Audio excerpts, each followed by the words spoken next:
بسم اللہ الرحمن الرحیم۔ اللہ تبارک و تعالیٰ کے نام سے شروع جو بڑا مہربان اور نہایت رحم کرنے والے ہیں۔ تو اجل کی بنائی ہوئی اس کائنات کے اندر بہت سارے ایسے بادشاہ آئے جنہوں نے اللہ تبارک و تعالیٰ کے نظام کو بدلنے کی کوشش کی اور اللہ تبارک و تعالیٰ کی ذات کو چھوڑ کر خود خدا بن بیٹھے اور خدائی کا جھوٹا دعویٰ کر بیٹھے۔ خدائی کا جھوٹا دعویٰ کرنے والے بادشاہوں میں سے ایک بادشاہ ایسا بھی تھا کہ جس کو اللہ تبارک و تعالیٰ نے پوری روئے زمین کے بادشاہت عطا فرمائی تھی۔ اس کے باوجود اس بادشاہ نے نہ صرف خدائی کا جھوٹا دعویٰ کیا بلکہ یہ اس قدر سرکش اور نافرمان ہو گیا کہ اللہ تبارک و تعالیٰ کی ذات کو جنگ کرنے کے لیے للکارنے لگا۔ نعوذ باللہ۔ پیارے دوستو، آج کی اس ویڈیو میں ہم آپ کو بتائیں گے کہ اللہ تبارک و تعالیٰ کو جنگ کرنے کے لیے للکارنے والا بدبخت بادشاہ کون تھا، اور جب اس بدبخت بادشاہ نے اللہ تبارک و تعالیٰ کو جنگ کرنے کے لیے للکارا تو پھر اللہ تبارک و تعالیٰ نے کون سی حقیر مخلوق کے ذریعے اس کے ساتھ جنگ کی اور اس بدبخت بادشاہ کو ہلاک کر دیا اور پورے دنیا کے عبرت کا نشان بنا دیا۔ پیارے دوستو، قرآن پاک کی اس عبرت ناک اور ایمان افروز واقعے کو سننے کے لیے آپ سے ہماری یہ گزارش ہے کہ ہماری اس ویڈیو کو اینڈ تک ضرور دیکھیے گا۔ پیارے دوستو، اس دنیا کی تاریخ میں 4 بادشاہ ایسے گزرے ہیں جن کو اللہ تبارک و تعالیٰ نے پورے روئے زمین کی حکومت عطا فرمائی۔ ان میں سے 2 بادشاہ مسلمان تھے اور 2 کافر۔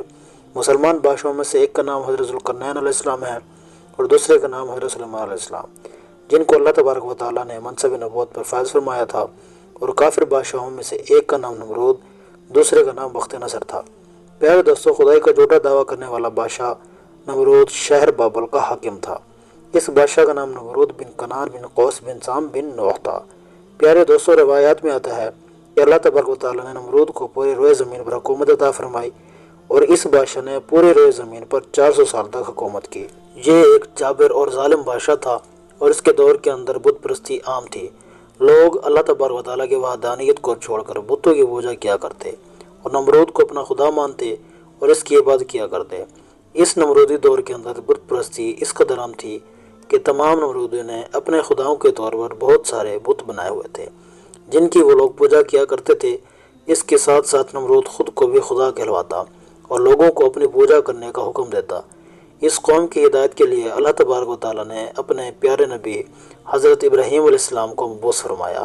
کفر اور شرک و بت پرستی کے اس دور کے اندر حضرت ابراہیم علیہ السلام وہ واحد شخص تھے جو اللہ تبارک و تعالیٰ کی وحدانیت پر ایمان رکھتے اور بتوں کے بجائے اللہ تبارک و تعالیٰ کی عبادت کیا کرتے۔ حضرت ابراہیم علیہ السلام نے جب اس قوم کو اللہ تبارک و تعالیٰ کی ذات کو چھوڑ کر بتوں کی پوجا کرتے ہوئے دیکھا تو حضرت ابراہیم علیہ السلام نے اس قوم کو ہدایت کی طرف بلایا اور بتوں کی پوجا کرنے کی بجائے اللہ تبارک و تعالیٰ کی عبادت کرنے کا حکم دیا۔ حضرت ابراہیم علیہ السلام نے اپنے قوم سے فرمایا کہ اللہ تبارک و تعالیٰ کی ذات ایک ہے اور ہمیں اس کی عبادت کرنی چاہیے، لیکن یہ نمرودی قوم اپنے کفر و شرک سے باز نہیں آئی اور اسی طرح بتوں کی پوجا کرتی رہی۔ ایک دن حضرت ابراہیم علیہ السلام نے اس قوم کے جھوٹے خداؤں کو اس قوم کے سامنے جھوٹا ثابت کرنے کا ارادہ کیا اور حضرت ابراہیم علیہ السلام اس مقام پر تشریف لے گئے جہاں ان کے وہ تمام بت پڑے ہوئے تھے کہ جن کی یہ لوگ پوجا کیا کرتے تھے۔ حضرت ابراہیم علیہ السلام جب اس قوم کے بت خانے میں پہنچے تو وہاں ان کے تمام بڑے بت پڑے ہوئے تھے۔ حضرت ابراہیم علیہ السلام نے ان کے تمام بتوں کو توڑ دیا اور تمام بتوں کو توڑنے کا الزام ان کے بڑے بت پر لگا دیا۔ اس کے بعد جب تمام نمرودی اپنے بت خانے میں واپس آئے تو انہوں نے اپنے بتوں کو ٹوٹا ہوا دیکھا۔ نمرودی قوم اس بات کو اچھی طرح جانتی تھی کہ ہمارے اندر صرف حضرت ابراہیم علیہ السلام ہی وہ واحد شخص ہیں جو بتوں کے خلاف باتیں کرتے ہیں اور بتوں کی بجائے اللہ تبارک و تعالیٰ کی عبادت کرنے کا حکم دیتے ہیں۔ لہٰذا جب نمرودوں نے اپنے خداؤں کو ٹوٹا ہوا دیکھا تو وہ سمجھ گئے کہ یہ کام حضرت ابراہیم علیہ السلام کا ہے۔ چنانچہ تمام نمرودوں نے حضرت ابراہیم علیہ السلام سے بدلہ لینے کے لیے حضرت ابراہیم علیہ السلام کو قتل کرنے کا منصوبہ بنا لیا۔ چنانچہ تمام نمرودی نمرود کے دربار میں حاضر ہوئے اور نمرود کو سارا واقعہ سنایا اور نمرود سے حضرت ابراہیم علیہ السلام کو سزا دینے کا کہا۔ اس طرح نمرود نے جب یہ بات سنی تو آگ بگولا ہو گیا اور اس نے ایک مقام پر آگ جلانے کا حکم دیا۔ نمرود نے یہ حکم جاری کیا کہ ایک وسیع میدان کے اندر آگ جلائی جائے اور اس کے اندر حضرت ابراہیم علیہ السلام کو ڈال دیا جائے۔ چنانچہ نمرود کے حکم کے مطابق ایسا ہی کیا گیا۔ دور دراز سے بہت ساری لکڑیوں کو اکٹھا کیا گیا اور ایک وسیع میدان کے اندر جمع کیا گیا اور ان کے اندر آگ جلا دی گئی۔ حضرت ابراہیم علیہ السلام کو سزا دینے کے لیے جو آگ جلائی گئی تھی وہ اس قدر زیادہ تھی کہ اس کے شعلے آسمانوں کو چھو رہے تھے۔ پیارے دوستو، جب نمرود کے حکم کے مطابق ایک وسیع میدان کے اندر آگ کو جلایا گیا تو اس کے بعد حضرت ابراہیم علیہ السلام کو اس آگ کے اندر ڈال دیا گیا۔ جیسے ہی حضرت ابراہیم علیہ السلام اس آگ کے اندر تشریف لائے تو اللہ تبارک و تعالیٰ نے فوراً آگ کو حکم دیا کہ اے آگ تو حضرت ابراہیم علیہ السلام پر ٹھنڈی اور سلامتی والی ہو جا۔ تو وہ آگ اللہ تبارک و تعالیٰ کے حکم کے مطابق حضرت ابراہیم علیہ السلام پر ٹھنڈی اور سلامتی والی ہو گئی۔ حضرت ابراہیم علیہ السلام ارشاد فرماتے ہیں کہ میں جتنے دن آگ میں رہا اتنے دن میں اللہ تبارک و تعالیٰ کے خاص فضل اور رحمت میں تھا، اور جو سکون اللہ تبارک و تعالیٰ کی طرف سے مجھے آگ کے اندر عطا کیا گیا وہ اس سے پہلے کبھی نہیں ملا تھا۔ پیارے دوستو، کچھ دنوں کے بعد حضرت ابراہیم علیہ السلام اس آگ سے زندہ باہر تشریف لے آتے ہیں۔ یہ منظر دیکھ کر تمام نمرودی حیران رہ گئے، لیکن اس کے باوجود نمرود اور نمرودی قوم اللہ تبارک و تعالیٰ کی وحدانیت پر ایمان نہیں لائی اور اسی طرح اپنی بت پرستی کے اندر مبتلا رہے۔ لیکن اس کے باوجود حضرت ابراہیم علیہ السلام اپنے عہد سے پیچھے نہیں ہٹے اور مسلسل اپنی قوم کو حق کی دعوت دیتے رہے۔ حضرت ابراہیم علیہ السلام نے نمرود کو بار بار سمجھایا اور اپنا کفر شرک سے ازانی اور اللہ تبارک و تعالیٰ کی وحدانیت پر ایمان لانے کا کہا۔ حضرت ابراہیم علیہ السلام کی یہ بات سن کر نمرود اللہ تبارک و تعالیٰ کی وحدانیت کا انکار کرنے لگا اور حضرت ابراہیم علیہ السلام سے مناظرہ کرنے لگا، اور حضرت ابراہیم علیہ السلام کے سامنے نمرود نے خدائی کا دعویٰ کر نمرود نے حضرت ابراہیم علیہ السلام سے مناظرہ کرتے ہوئے یہ سوال کیا کہ تیرا رب کون ہے؟ تو حضرت ابراہیم علیہ السلام نے ارشاد فرمایا کہ میرا رب وہ ہے جو زندگی اور موت دیتا ہے۔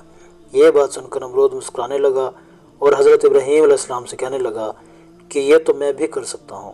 چنانچہ نمرود نے تکبر کے ساتھ 2 قیدیوں کو بلایا جن کو سزائے موت ہو چکی تھی۔ ان میں سے ایک کو نمرود نے قتل کر دیا اور دوسرے کو آزاد کر دیا، اور اس طرح نمرود تکبر کے ساتھ حضرت ابراہیم علیہ السلام سے کہنے لگا کہ دیکھو میں نے ایک زندگی دی اور ایک کو موت دی۔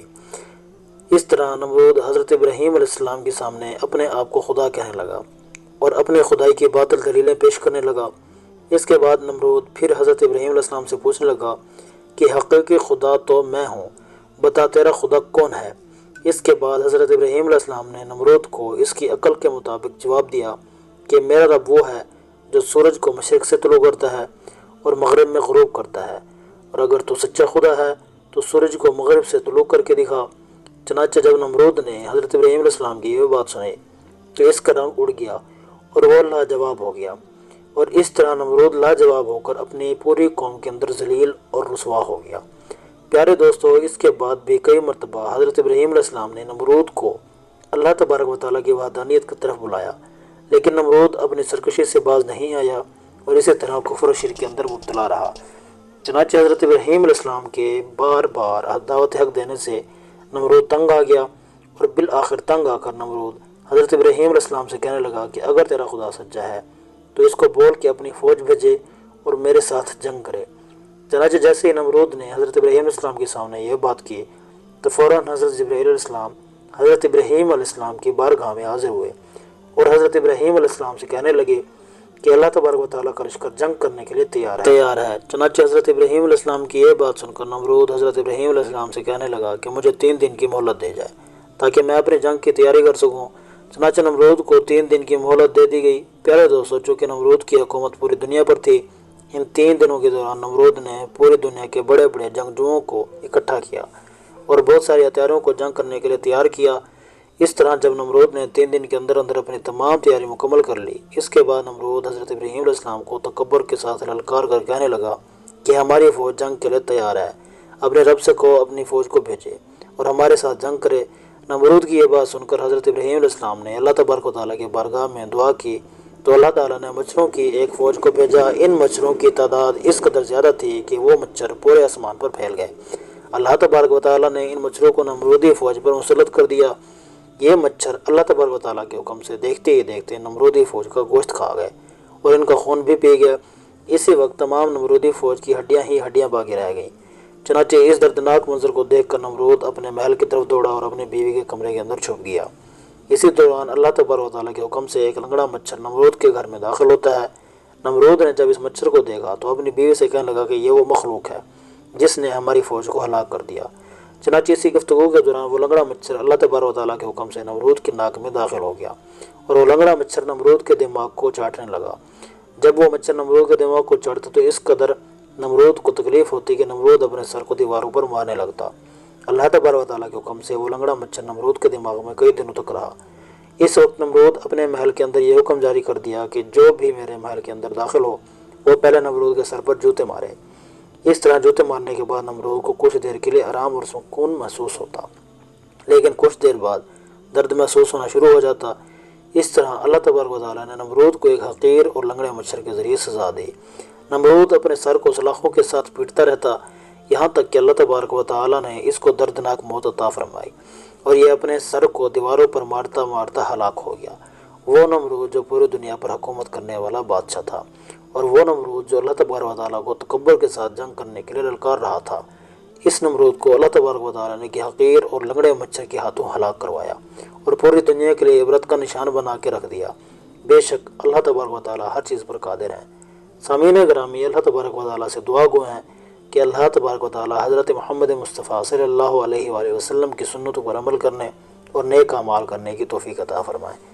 آمین ثم آمین یا رب العالمین۔